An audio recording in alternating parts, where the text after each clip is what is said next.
Assalamualaikum warahmatullahi wabarakatuh. Saya Arya Azhari Nasution, dosen dari program studi Sastra Melayu Fakultas Ilmu Budaya Universitas Sumatera Utara.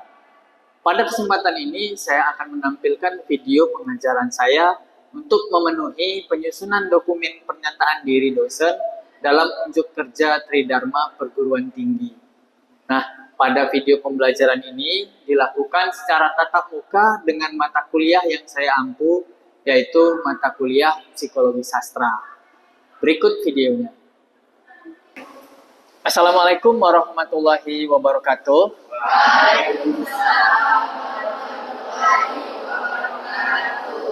Iya, selamat siang dan salam sejahtera bagi kalian semua. Nah, kita ketemu lagi di semester 5 ini bersama saya yang pasti sudah kalian kenal lah ya. Nah, pada mata kuliah kali ini bersama saya itu adalah mata kuliah yang merupakan mata kuliah konsentrasi. Nah, khususnya konsentrasi di bidang sastra. Ya, seperti yang sudah kalian pilih, ini adalah mata kuliah Psikologi Sastra. Nah, tapi sebelum mengantarkan materi, seperti biasa, karena ini awal pertemuan atau pertemuan pertama kita, saya seperti biasa akan memberikan capaian-capaian yang harus dipenuhi pada mata kuliah ini. Nah, ini ya, kita mulai ya. Oke. Nah, ini CPL. Ini biasanya kan udah sering ya kita bahas. Ini yang ada di kurikulum. Ini adalah CPL program studi yang terkait dengan mata kuliah Psikologi Sastra ini. Nah, ini bisa kalian baca. Ini adalah CPL nomor 2 dan 3 dari CPL program studi kita. Ya, mampu mengaplikasikan model analisis dan implementasi kajian bahasa, sastra, dan budaya Melayu secara umum dan secara khusus dengan memanfaatkan berbagai media literasi digital untuk menggali data dan informasi. Nah, yang berikutnya, mampu melakukan riset dalam bidang bahasa, sastra, dan budaya Melayu guna memperkaya hasanah ilmu budaya sosial berbasis kearifan lokal. Ini sama ya, sama seperti tujuan dari program studi kita. Nah, ini adalah CPMK atau capaian pembelajaran mata kuliah Psikologi Sastra ini. Nah, mahasiswa program studi Sastra Melayu semester 5 diharapkan dapat memahami dan juga menganalisis. Nah, nanti kalian akan menganalisis karya-karya sastra Melayu dengan pemahaman psikologi sastra.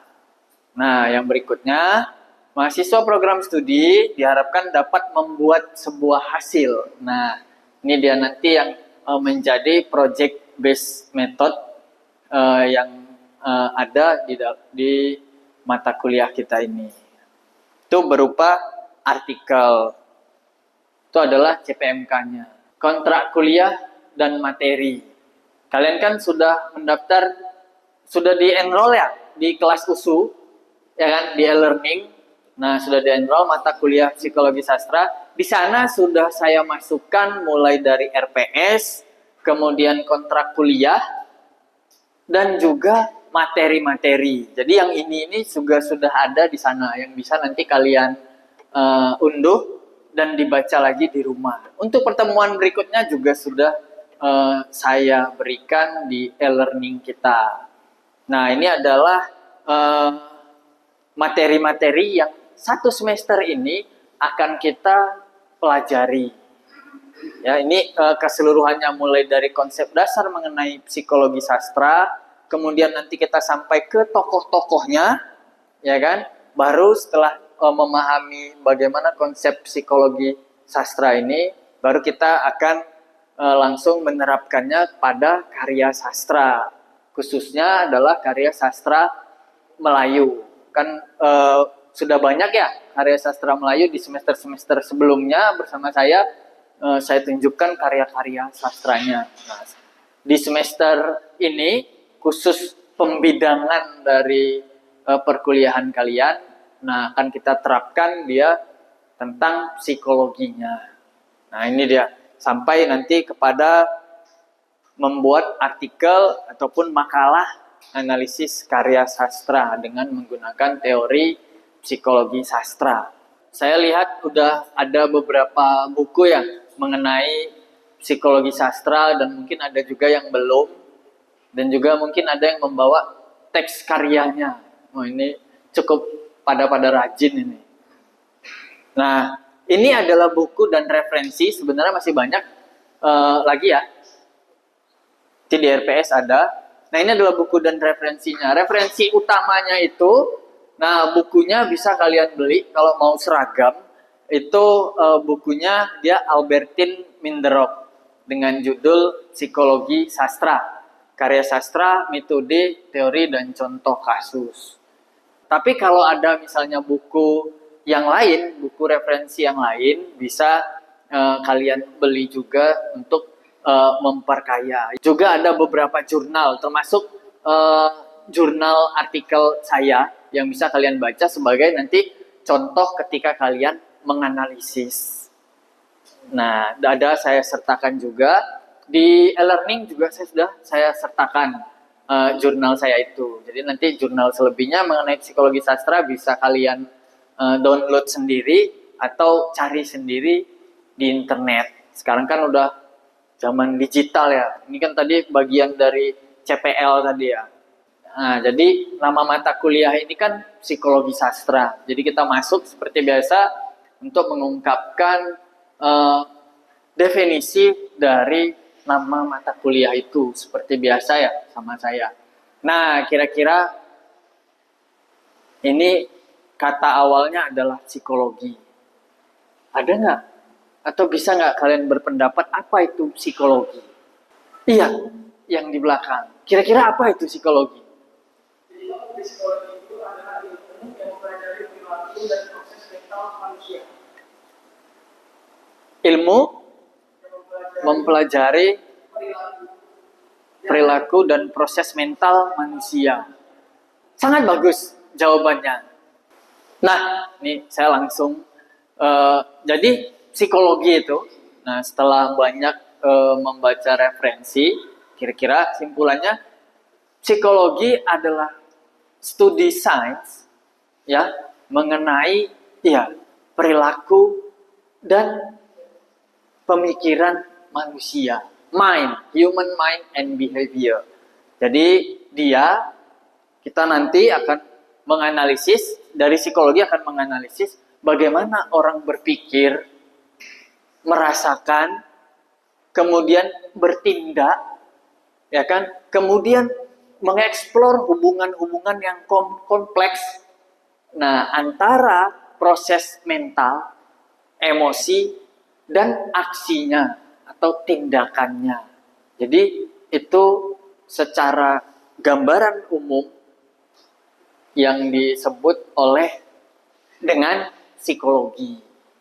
Biasanya di dalam ilmu psikologi, nah orang-orang yang mempelajari psikologi atau psikolog sendiri, nah cenderung untuk ilmu ini untuk memahami bagaimana faktor-faktor yang terjadi pada diri manusia yang dibentuk oleh pengalaman-pengalaman, kemudian hubungan-hubungan, itu secara keseluruhan. Biasanya ya mereka menggunakan metode-metode yang empirik, kan gitu. Nah, sebagai intinya, nah psikologi itu bertujuan untuk mengeksplorasi dari kondisi manusia secara mental, dari bagian dalam manusia itu sendiri, tapi bukan bagian dalam yang organnya. Nah, jadi dari pemikirannya tadi, dari emosinya, itu dia. Ini juga penting ya, cukup penting untuk melihat bagaimana sejarah psikologi. Psikologi ini sama seperti beberapa ilmu lainnya. Psikologi ini juga bibitnya itu berasal dari zaman dulu. Nah, biasanya kalau yang ditemukan di literatur-literatur yang ada, nah psikologi itu dimulai dari Yunani, ya. Zaman Yunani, di mana di situ mulai ada ilmu pengetahuan. Nanti akan kita bahas itu ya biasa ya filosofernya atau filsufnya itu ya biasa dimulai dari Plato dan Aristoteles.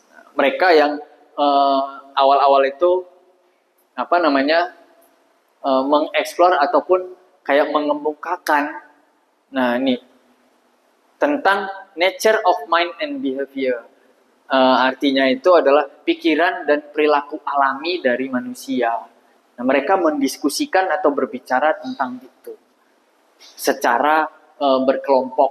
Kalau kita bilang ya sekarang secara akademis. Nah, gitu dia. Namun dengan perkembangan zaman, nah psikologi ini dibawa ke ranah akademik institusi. Nah, itu pelopornya di sini Wilhelm Wundt. Hubungan psikologi dan sastra. Nah, sastra kan kalian udah tahu ya. Apa kira-kira sastra kemarin? Iya, sederhananya sastra ya. Itu alat pengajaran. Nah, jadi apa hubungan sastra ini tadi dengan psikologi? Ada yang bisa berpendapat nggak? Jadi hubungan dari psikologi sama sastra itu memiliki kesamaan di objek penelitian, di objeknya yaitu manusia, di mana psikologi memahami tentang jiwa manusia, dan sastra juga menggambarkan manusia. Jadi hubungan itu. Iya, sama-sama objeknya sebagai manusia ya. Iya, benar sekali. Benar sekali apa yang dikatakan oleh Dinda ya. Nah, objeknya itu sama-sama manusia. Hanya saja, nah ini dia. Kalau psikologi yang asli itu manusia asli. Yang dari Fakultas Psikologi itu manusia asli. Sementara kita mengkaji manusianya yang ada di dalam karya sastra. Jadi mereka ya sama ya punya hubungan yang memang sangat erat ya, khususnya tadi manusia ya, karena kan yang bisa digali emosinya, mentalnya, yaitu kebanyakan di manusia. Dan banyak juga karya sastra khususnya di Melayu ya itu sifat-sifatnya, walaupun dia misalnya cerita dongeng, fabel, cerita berbingkai yang dia tokohnya binatang, tetapi sifatnya mentalnya juga manusia. Nah, itu dia. Jadi keterkaitan tadi psikologi dengan sastra itu adalah ya sebagai studi dari mind and behavior, sama lagi. Mind, pemikiran dan perilaku manusia. Nah, ya jadi mind dan behaviornya, walaupun nanti karya sastranya dia binatang misalnya kelinci dan buaya, tapi kan dia memiliki mind and behavior human. Dia punya pemikiran dan tingkah laku seperti manusia. Itunya yang nanti akan kita bahas, karena di sastra Melayu itu kan ya kita banyak hikayat itu ya menggambarkan dunia-dunia yang di luar dari logika ya. Itu dia. Nanti kita akan sampai ke sana. Nah, itu dia. Hubungan utama antara psikologi dengan sastra. Nah, untuk apa itu? Nah, tujuannya itu adalah untuk kita bisa sama-sama melihat pengalaman. Nah, di sini experience secara psikologi. Baik di mana itu kebenarannya, di mana itu fiksinya misalnya. Nah, sehingga dalam gambaran besarnya kita tahu bagaimana kondisi manusia saat ini. Ya khususnya pada tindakan dan pemikiran, mind. Saya membahas kembali pondasi dari psikologi dan sastra. Ini sama-sama mereka dari ranah yang filosofis ya. Di ketika sastra itu ada yang kayak zaman-zaman dulu ya Homerus dan yang lain bentuk-bentuk puisi, ya kan? Nah, sama dari zaman kuno ya, ancient, dari zaman kuno. Nah, sehingga antara psikologi dan sastra memiliki pendekatan yang interdisiplin, sehingga mereka bisa dihubungkan satu sama lain, yang akan memperkaya pemahaman kita, memperkaya dunia keilmuan. Saya bahasa Indonesiakan. Jadi konsep dasar tadi dari hubungan psikologi dan sastra itu fokus analisisnya. Jadi fokus analisisnya sama ini. Aspek-aspek psikologis yang terdapat di dalam karya sastra. Nah, psikologi itu humannya, manusianya dia. Apanya yang dianalisis? Motivasi, kepribadian, emosi, dan proses mental para tokoh. Nah, itu dia. Jadi, kita menggunakan teorinya dari Fakultas Psikologi nih, sederhananya. Nah, kita bawa untuk menganalisis bukan manusia. Karena kalau manusia, kalau salah, bahaya kita kan. Kalau di karya sastra, salah masih bisa kita revisi. Kan gitu, masih bisa kita diskusikan lagi. Oh, ini salah ini. Nah, itu dia. Nah, tujuannya memahami lebih dalam makna dan pesan yang disampaikan pengarang melalui tulisannya itu, melalui karya sastranya itu. Sama ya, karena kita belajarnya sastra, FIB, ilmu budaya, ya nggak jauh-jauh larinya ke arah makna. Siapa pionir atau pendahulu dari psikologi sastra yang sering, sederhananya, yang sering kita gunakan teori psikologinya. Kalau kapannya dia akhir abad 19 dan di awal abad 20 oleh Sigmund Freud dan Carl Jung. Nah, ini paling sering. Nah, tokoh yang paling sering digunakan teorinya untuk mengkaji karya sastra. Nah, tapi kita di sini hanya mengenalkan saja ya Sigmund Freud dan Carl Jung. Nanti ada banyak lagi, ada Jacques Lacan. Jadi progres kajian psikologi sastra ini ternyata berkembang dengan cepat. Karena mungkin di abad 20 sudah banyak ya karya-karya sastra yang muncul. Nah, dengan problematika yang ada di dalam karya sastra, sehingga kemunculan psikologi sastra ini sangat diterima dengan baik hingga saat ini. Sampai sini saya mau tanya dulu. Jadi apalah kira-kira psikologi sastra itu? Iya. Psikologi sastra itu ilmu kejiwaan yang menganalisis proses mental pada tokoh di dalam karya sastranya.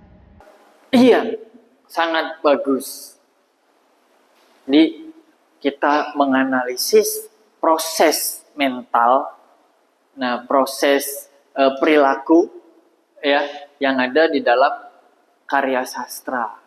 Sederhananya psikologi sastra itu seperti itu. Kita jadi ilmu ini akan mempelajari proses mental tadi, namun dia di dalam karya sastra. Jadi adalah bidang interdisiplin yang menggabungkan studi sastra dengan prinsip-prinsip psikologi. Nah, itu dia. Dia di-combine, digabungkan. Apa aja itu yang bisa dikaji? Nah, dia mengeksplor bagaimana pengarang menggunakan karyanya. Terus habis itu bagaimana dia membuat perkembangan terhadap karakter ataupun tokoh yang ada di dalam karya sastra. Juga di dalam psikologi sastra ini kita bisa mengkaji struktur naratif melalui respon emosional. Dan juga yang terakhir ya, sesuai perkembangan psikologi sastranya akan bisa kita kaji dari readers experience. pengalaman pembaca. Jadi ketika kalian membaca, kalian nanti kalau meneliti misalnya kalian suruh 20 orang membaca karya sastra yang sama, nah, kalian meminta bagaimana tanggapannya mengenai karya sastra itu. Nah, itu juga bagian nanti dari ranah psikologi sastra. Ini cakupannya ya, atau objek kajiannya. Ada 3 ya, nanti mengarah ke hal yang keempat. Nah, kajian yang pertama dalam psikologi sastra itu, ya yang sederhana ya, sebenarnya itu kajian dari tokoh yang ada di dalam karya sastra. Psikologi dari karakter yang ada di dalam tokoh karya sastra. Kemudian ada juga yang kita mengkaji pengarangnya yang ada di dalam yang dituangkan dia ke dalam karya sastranya. Nah, ini yang ketiga, yang tadi ya, psikologi pembaca. Nah, ini tadi kalau kalian memberi satu bahan bacaan kepada banyak orang, meminta tanggapan pembaca itu, sehingga kalian bisa menganalisis pembacanya. Cukup jarang ya kita yang sarjana melakukan reader respon, tapi enggak, pokoknya yang lebih banyak itu kan dia dari karya sastranya saja. Ini penting, ini cukup penting. Apa sih kontribusi sastra ya dalam memahami psikologi manusia? Kan biasanya kalau misalnya mungkin orang-orang psikologi sana memahami manusia kan melalui tindak laku atau perilaku mereka sehari-hari ya. Nah, di karya sastra ini apa sih fungsinya? Nah, sama kayak yang Abrams katakan, bahwasanya karya sastra itu adalah cermin. Ya, Abrams bilang karya sastra itu adalah cermin dari masyarakat. Sama. Dengan hubungannya ke psikologi, nah sastra itu merupakan cermin dari psikologi manusia. Nah, jadi setiap era itu kan punya karya. Nah, karyanya itu dalam satu era pasti cukup mirip-mirip. Walaupun eranya itu bisa jangka waktunya 10 tahun, 20 tahun, 50 tahun, ataupun 100 tahun. Tapi ada perbedaannya. Jadi itu bisa jadi cerminan. Misalnya kalau kalian membaca karya sastra di tahun 1800-an, itu akan berbeda dengan karya sastra yang dibuat misalnya sebelum Masehi, ataupun karya sastra Melayu yang awal-awal misalnya zaman Hindu. Contoh sederhananya ya. Jadi dia cerminan. Contohnya misalnya di zaman Hindu, karya sastra yang dibuat itu kan nggak punya pengarang. Nah, sejak 1800-an ketika di Nusantara itu sudah Islam, karya sastranya sedikit berubah isinya. Yang kedua itu ada ekspresi emosi. Nah, pengarang itu membuat karya sastra.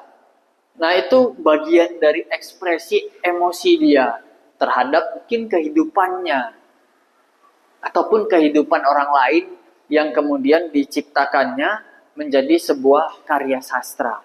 Nah, dengan psikologi atau dengan penelitian psikologi sastra, kita bisa memahami ekspresi emosi baik itu pengarangnya maupun tokoh-tokohnya. Dari dua hal ini kita bisa memahami kondisi manusia.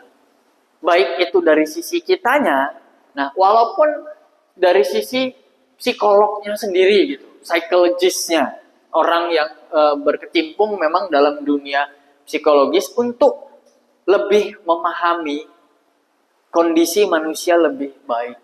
Selain memahami kondisi manusianya, ini tadi memahami motivasi dan perilakunya. Di 3 cakupannya itu tadi, ada psikologi pengarang, psikologi tokoh, dan psikologi pembaca. Nah, kalau ini kita bahas secara keseluruhan, nah di dalam satu penelitian, nah itu nanti akan menciptakan satu bentuk ranah yang tadi yang disebut dengan kita bisa mengkaji psikologi sosial. Nah, kalau tadi pengarang itu individu, nah ketika kita mengkaji banyak karya sastra dengan periode waktu tertentu, Nah, itu bisa menjadi kajian psikologi sosial karena banyak. Nah, itu bedanya yang di kita dengan fakultas psikologi. Manfaatnya lagi dari aplikasi psikologi sastra dalam kehidupan sehari-hari. Sastra terapi jadinya. Apa itu maksudnya? Jadi studi psikologi sastra ini bisa digunakan sebagai terapi sastra, di mana karya sastra digunakan sebagai media untuk membantu pasien atau membantu kita sendiri mengeksplor ataupun mengekspresikan emosinya. Nah, contohnya begini, kalian membaca sebuah karya sastra, ternyata di dalamnya itu ada tokoh yang mungkin mirip dengan kalian sendiri. Ini kayaknya cocok nih dengan mirip dengan karakter saya. Jadi dia merefresh ulang, semacam ada terapi ya. Yang kedua, nah aplikasinya ini dalam kehidupan nyata, nah itu adalah pembangunan karakter. Nah, karakter building, ini kan paling sering ya dalam pendidikan. Nah ini hubungannya juga dengan pendidikan. Ternyata membaca karya sastra, kemudian kita menganalisisnya dengan menggunakan psikologi sastra, itu bisa diarahkan kepada pembagian dari karakter building tadi, pembangunan karakter. Dari mana? Itu dari membaca, kemudian menganalisisnya. Nah, kita bisa memahami sehingga karakter building kita itu bisa terbentuk juga. Itu yang pada akhirnya kita bisa self-understanding, memahami diri sendiri. Makanya melalui karya sastra, membaca banyak karya sastra, kemudian dianalisis dengan psikoanalisis, kalian bisa memahami diri sendiri pada akhirnya. Nah, ini ada nanti ketika kita mempelajari psikologi sastra, ada kita bisa menganalisis karakter ya secara psikologi, kemudian menganalisis karya sastra tematiknya. Ini yang dia berupa ya ada rentang waktu ya, sinkronis dan diakronis. Itu nanti akan mengacu kepada symbolic interpretation ataupun interpretasi secara simbolik. Apa sih sebenarnya yang mau disampaikan? Dan yang terakhir, ini yang tadi ya, reader respond. Ini metodologinya, tapi nanti akan kita kulik lagi lebih jauh di pertemuan-pertemuan yang berikutnya. Dia bisa melalui tekstual analisis secara teks saja ya. Kemudian bisa empirik juga. Ini biasanya yang reader respond tadi ya. Jadi kita melakukan penelitian yang lapangan gitu dengan menggunakan kuesioner dan yang lain-lain. Dia juga bisa menjadi interdisciplinary kolaborasi yang interdisiplin antara psikologi dan sastra, juga bisa juga ke dalam bahasa, studi kasus dan pendekatan secara kualitatif. Simpulannya, ini adalah bagian dari integrasi psikologi dan sastra. Psikologi dan sastra merupakan dua disiplin ilmu yang saling melengkapi dan memberikan kontribusi penting satu sama lain.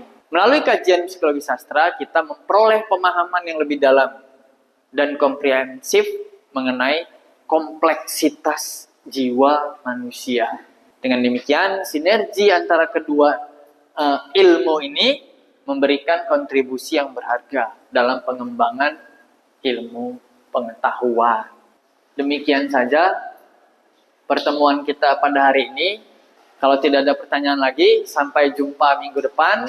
Wabillahi taufiq wal hidayah. Wassalamualaikum warahmatullahi wabarakatuh.